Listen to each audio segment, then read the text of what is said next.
بالله من الشيطان الرجيم. بسم الله الرحمن الرحيم. إن هذا لفي الصحف الأولى صحف إبراهيم وموسى. صدق اللہ العظیم.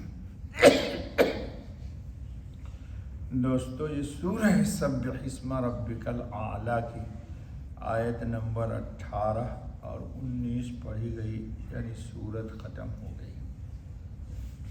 اس سے پہلے سے مضمون چل رہا ہے قد افلح من تزکا سے، یعنی آیت نمبر 14 سے لے کر کے یہ آیت نمبر 19 تک. یہ وہ مضمون ہے کہ پچھلے صحیفے اور کتابوں میں بھی تھی. یعنی اگر کوئی چاہے کہ تورات، انجیل، صحف ابراہیم، صحف موسیٰ کے مضامین کو پڑھے تو یہ قد افلح سے لے کر کے یہ آخری آیت تک گویا کہ قرآن میں اور ان پہلی سابقہ کتابوں میں بھی یہ مضمون آیا ہے. جی، یہ مضمون قد افلح من تزکا سے یہاں تک اگلی کتابوں میں بھی مذکور ہے، جو کسی وقت منسوخ نہیں ہوا نہ بدلا گیا. اس اعتبار سے اور زیادہ اس کی اہمیت ہوتی ہے. جی، روایات میں ہے کہ ابراہیم علیہ السلام پر 10 صحیفے، صحیفہ مطلب چھوٹی چھوٹی کتابیں، اور موسیٰ علیہ السلام پر تورات کے علاوہ 10 صحیفے نازل ہوئے تھے. صحف ابراہیمی کے مضامین، وہ جو ابراہیم علیہ السلام کو اللہ نے کتاب دی تھی، اس کے مضامین کیا تھے ذرا غور سے سنیے، بہت دلچسپ ہے. حضرت ابو ذر غفاری رضی اللہ تعالیٰ عنہ نے روایت کیا ہے کہ انہوں نے حضرت خاتم النبیین رسول اللہ صلی اللہ علیہ وسلم سے دریافت کیا کہ ابراہیم علیہ السلام کے صحیفے کیسے اور کیا تھے. حضرت خاتم النبیین صلی اللہ علیہ وسلم نے فرمایا کہ ان صحیفوں میں امثال عبرت کا بیان تھا، یعنی مثالیں دی گئی تھی اور ساری کی ساری باتیں عبرت کی تھی، نصیحت. ان میں سے ایک مثال میں سنیے حضور کیا فرماتے ہیں. ایک مثال میں ظالم بادشاہ کو مخاطب کر کے فرمایا کہ اے لوگوں پر مسلط ہونے والے مغرور و مبتلا، یعنی بادشاہ ظالم کو اللہ نے کہا کہ لوگوں پر مغرور اور مسلط ہونے والا، تجھے حکومت اس لیے نہیں دی تھی کہ دنیا کا مال پر مال جمع کرتا چلا جائے، یہ اللہ نے کہا تھا، بلکہ میں نے تجھے اقتدار اس لیے سونپا تھا کہ تو مظلوم کی بد دعا مجھ تک نہ پہنچنے دے. کتنی بڑی بات کہی.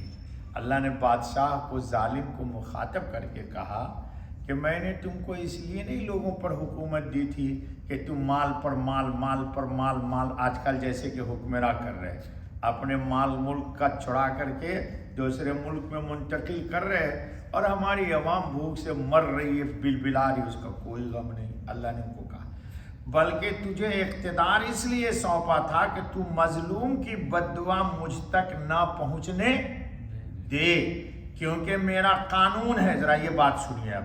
کیونکہ میرا قانون ہے کہ میں مظلوم کی دعا کو رد نہیں کرتا، اگرچہ وہ مظلوم کافر کی دو بد دعا مظلوم ظالم کے خلاف کسی کافر کی زبان سے نکلی ہو. اللہ اکبر.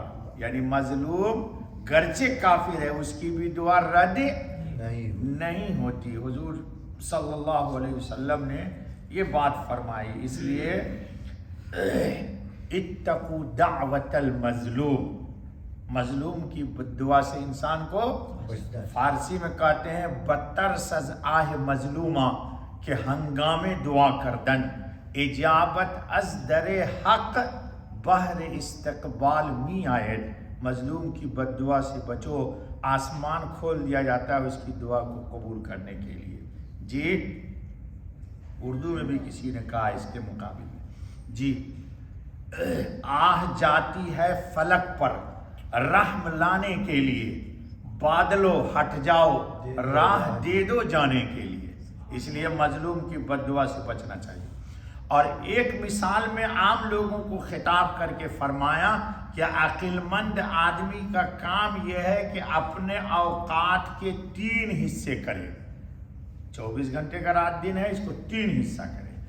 ایک حصہ اپنے رب کی عبادت اور اس سے مناجات کا ہو، عبادت کرے اور مناجات یعنی دعا، تنہائی میں خلوت میں دعا مانگے، خوب خلوت میں تو لوگ مانگتے نہیں، خلوت میں کچھ اور کرتے آج کل، ہم نہیں کریں گے، اللہ ہم کو بچا لے۔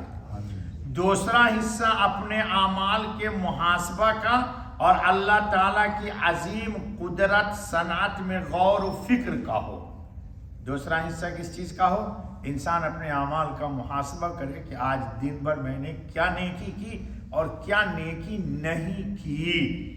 جی جو نیکی کیا فلیحمد اللہ، اللہ کی حمد کرے، اور جو ہم سے گناہ ہو گیا تو اس سے اللہ سے معافی چاہے۔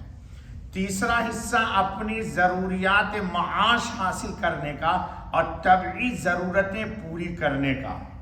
دوسری مثال، تیسری مثال میں فرمایا گیا اور فرمایا کہ عقل مند آدمی پر لازم ہے کہ اپنے زمانے کے حالات سے واقف رہے اور اپنے مقصود کام میں لگا رہے، اپنی زبان کی حفاظت کرے۔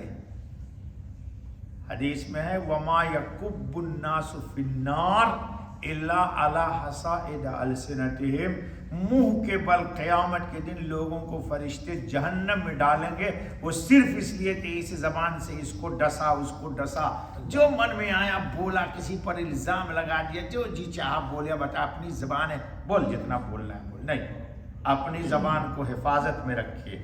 اور جو شخص اپنے کلام کو، یہ بات سنو کتنی زبردست بات کہی گئی صحف ابراہیم میں، اور جو شخص اپنے کلام کو اپنا عمل سمجھ لے گا اس کا کلام بہت کم ہو جائے گا۔ جی یہ جو بولتا ہے نا انسان، یہ بھی ایک عبادت ہے۔ تو اگر انسان اس کو اپنی نیکی سمجھے گا تو اس کو گڑ گڑ نہیں چلائے گا، کام کی بات بولے گا یا خاموش رہے گا، اور صرف ضروری کاموں میں رہ جائے گا۔